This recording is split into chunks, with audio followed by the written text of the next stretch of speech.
ආමෙන්. අපි දෙවියන් වහන්සේගේ වචනය අසන්න සූදානම් වෙනවා. මේ වෙලාවේ අපි දන්නවා දෙවියන් වහන්සේගේ දරුවන්ට ආදරේ, දෙවියන් වහන්සේගේ දරුවන්ට දෙවියන් වහන්සේ අවශ්‍ය දේ අවශ්‍ය වෙලාවට කතා කරනවා. ඒ නිසා මේ වෙලාවේ උන්වහන්සේගෙන වචනය ඒක ශුද්ධාත්මයන් වහන්සේගෙන් එන්නේ, ඒක මා තුලින් නෙවෙයි එන්නේ. අසන ඔබත් මමත් අපි හැම කෙනාම ආශිර්වාද ලබන වචනය අසීමෙන්.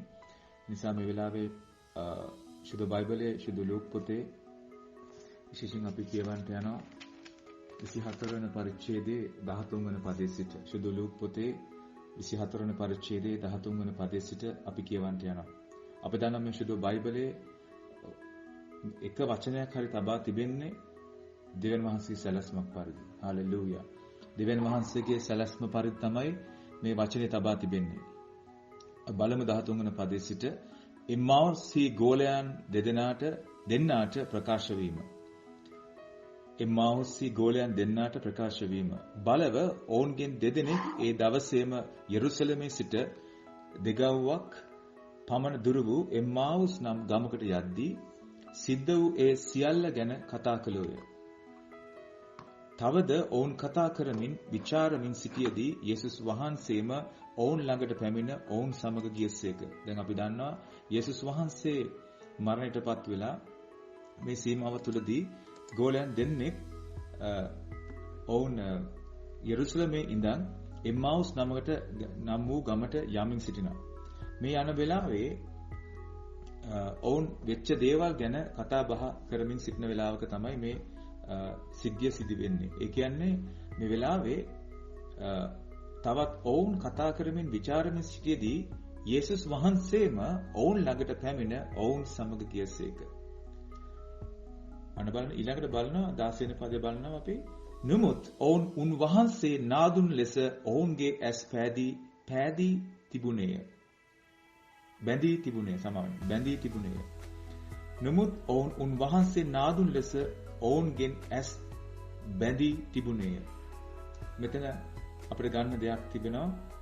ඔවුන් හොඳටම යේසුස් වහන්සේ දැනන් සිටියා. ඔවුන් යේසුස් වහන්සේ කිව්ව වචනේ දැනන් හිටියා. ඔවුන් යේසුස් වහන්සේව දැක්කා. යේසුස් වහන්සේක හිටියා. හැබැයි ඔවුන්ගේ ඇස් බැඳී තිබුණා. අද මිනිස්යන්ට යේසුස් වහන්සේ දකින්න නැහැ. යේසුස් වහන්සේව අල්ලන්න විදියක් නැහැ. නමුත් ඔවුන් යේසුස් වහන්සේව දකින්නෙත් අල්ලන්නෙත් යේසුස් වහන්සේගේ වචනය දේශනා කරන මිනිස්යන් තුලින්, ඇසීම තුලින්, ඒ වගේම වචනය තුලින්. හැබැයි එදා ඇස් දෙකටම දැක්ක ගෝලයන්ට ඇස් බැඳිලා තිබුණා යේසුස් වහන්සේ දකින්න බැරි වෙන්නේ. හැබැයි එහෙනම් අද ඉන්න මිනිස්සුන්ට මොනවන් විදියට දේවල් වෙන්න පුළුවන්කම තියනවද? ඒ කියන්නේ ජීවමානව සිටපු යේසුස් වහන්සේව දැක්ක ගෝලයන්ට වෙච්ච දේදා. හැබැයි අද ඉන්න දරුවන්ට, මිනිස්යන්ට යේසුස් වහන්සේගේ වචනේ කොච්චර දැනගත්තත් කොයිනම් මොහොතක ඇස්වල බැඳීමක් තියෙන්න පුළුවන්. වචනය දන්නේ නැතිකමක් ඇති වෙන්න පුළුවන්. මෙතන අපිට කතා කරන මේ වෙලාවේ වචනේ. අපි සබත් පාසල් ගියා වෙන්න පුළුවන් කුඩා කාල පටන්. අපි බයිබලය ගැන ඉගෙනගත්තා වෙන්න පුළුවන්. අපි බයිබල් ගැන උපාධිය ගත්තා වෙන්න පුළුවන්. අපි බයිබලයේ පරතරයටම ගියා වෙන්න පුළුවන්. අපේ තුලින් හාස්කම් කරා වෙන්න පුළුවන්. අපේ තුලින් දේශනා කළා වෙන්න පුළුවන්. අපේ තුලින් රෝග සුව කරා වෙන්න පුළුවන්. නමුත් එක තැනකදී යම් ස්ථානයක් එනවා අපිට පරිස්සම් විය යුතු. අපි පරිස්සම් විය යුතු. ඒ ස්ථානය තමයි මේ ස්ථානෙන් අපිට පේන්නේ. එදායි ගෝලයන් හිතුවේ නෑ ඔවුන්ට යේසුස් වහන්සේව අඳුරගන්න මේ පුළුවන් කමක් නැති, ඒ කියන්නේ ඔවුන්ට බැරි වෙයි කියලා හිතුවේ නෑ කවදාවත්. ඒ නිසා මේක අපි තේරුම් ගන්න ඕනේ. මේ වෙලාවේ යේසුස් වහන්සේ කතා කරන දේ.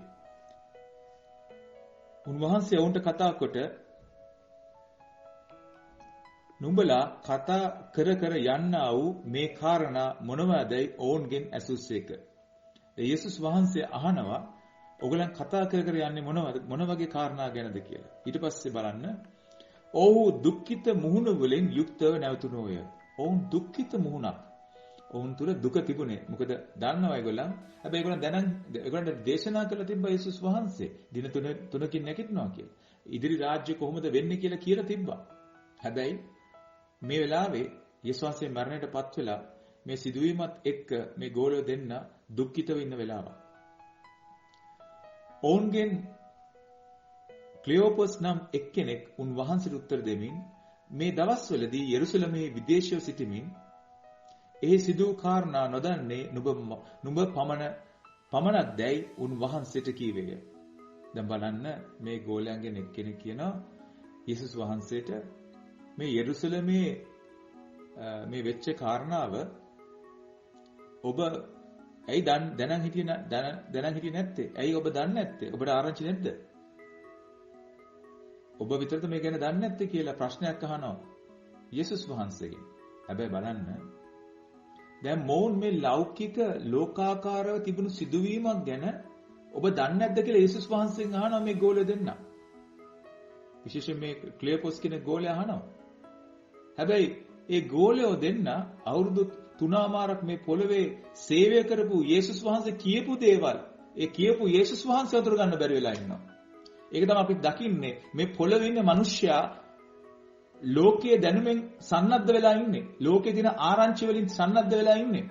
නමුත් ඔවුන්ට ඊටම කෙටි කාලයකින් වචනේ අමතක වෙනවා.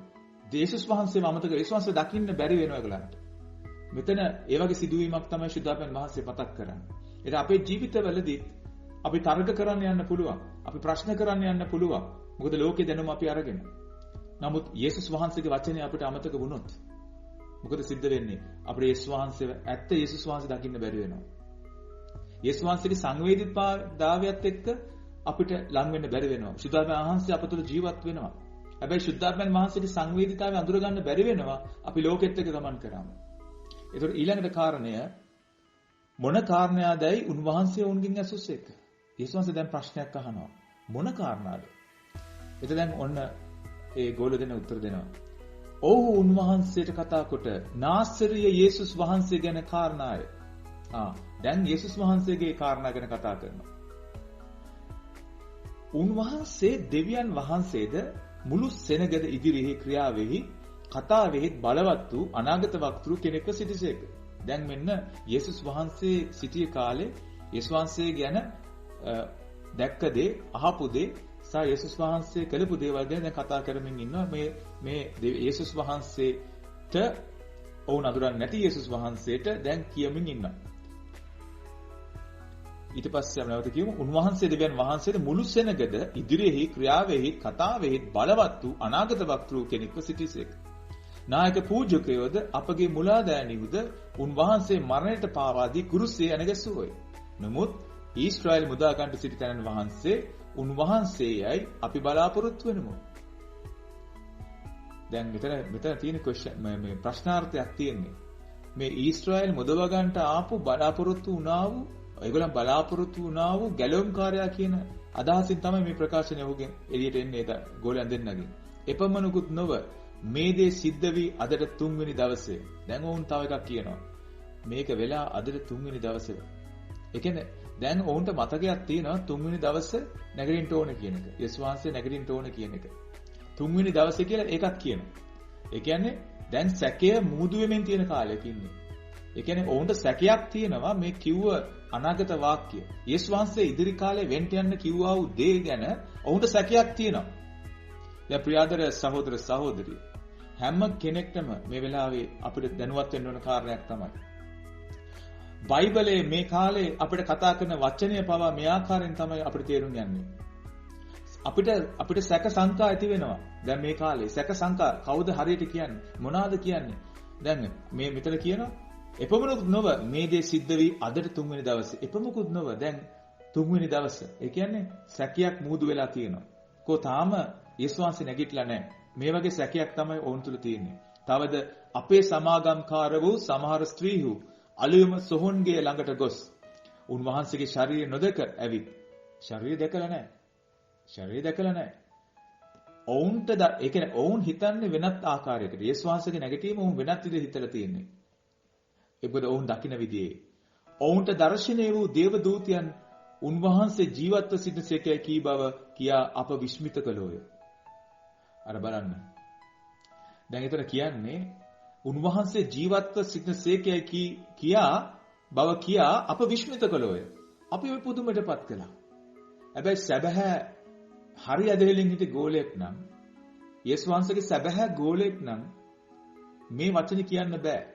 මොකද විශ්මිත කරන්න දෙයක් නැහැ. මොකද වචනේ විශ්වාස කරා නම්. මොකද තුන්වෙනි දා නැගිටිනවා කියලා යේසුස් වහන්සේ කිව්වා. මොකද යේසුස් වහන්සේ මේවා කිව්වේ නිකන් නෙවෙයි.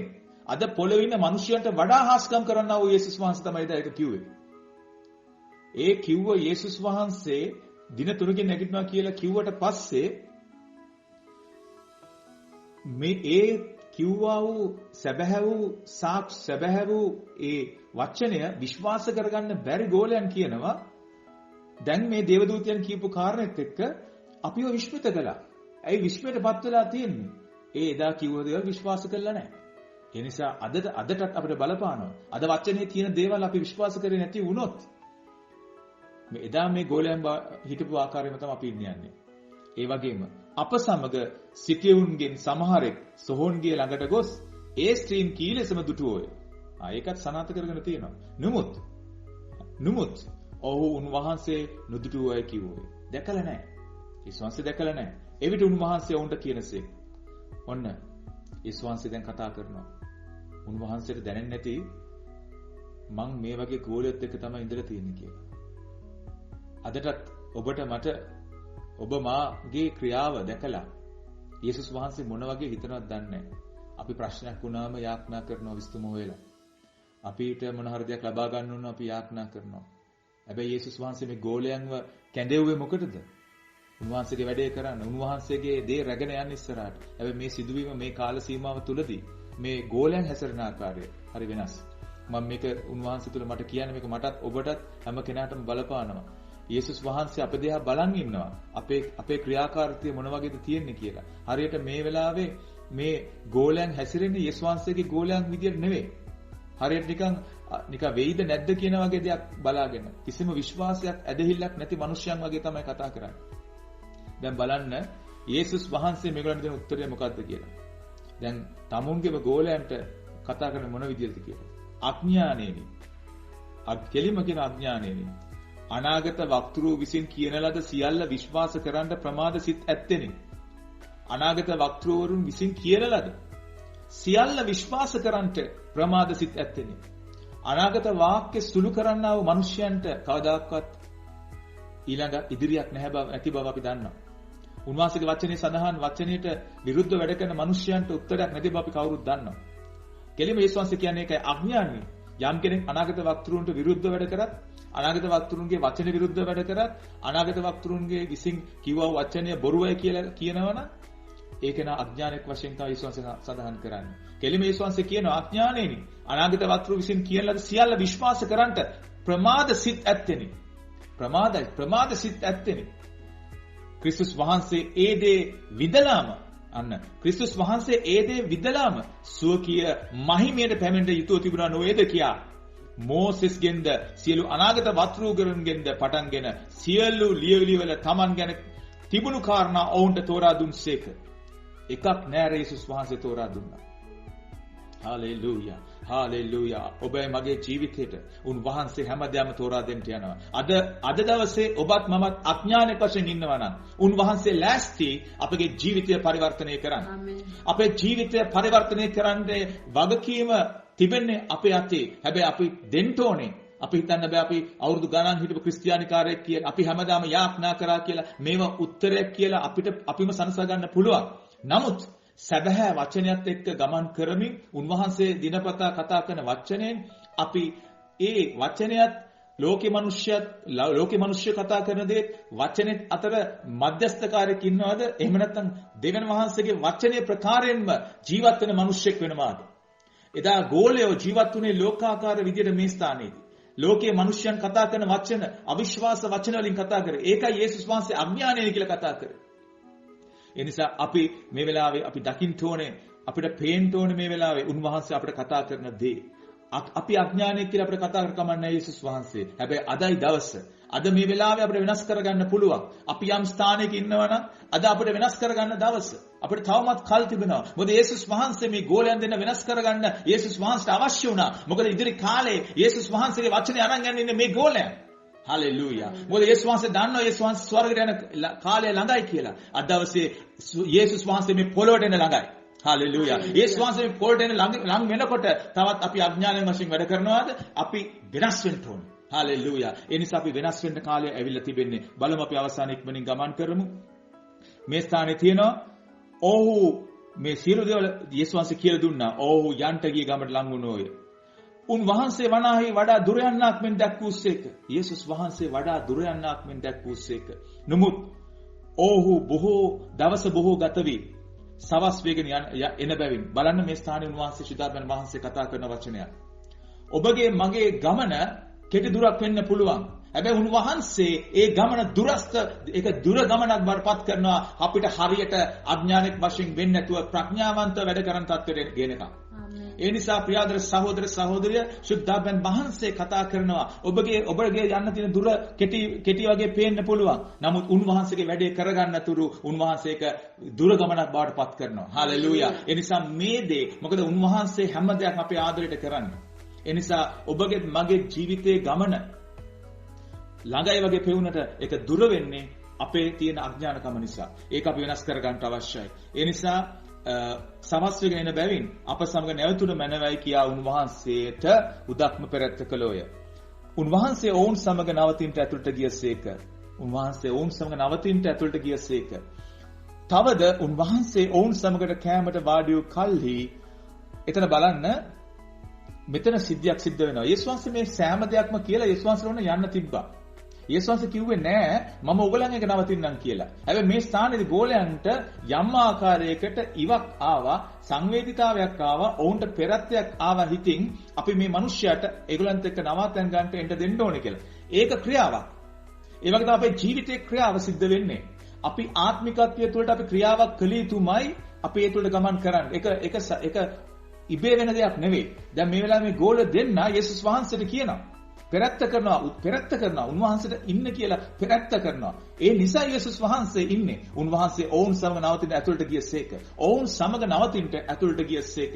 තවද උන්වහන්සේ ඔවුන් සමග කෑමට වාඩි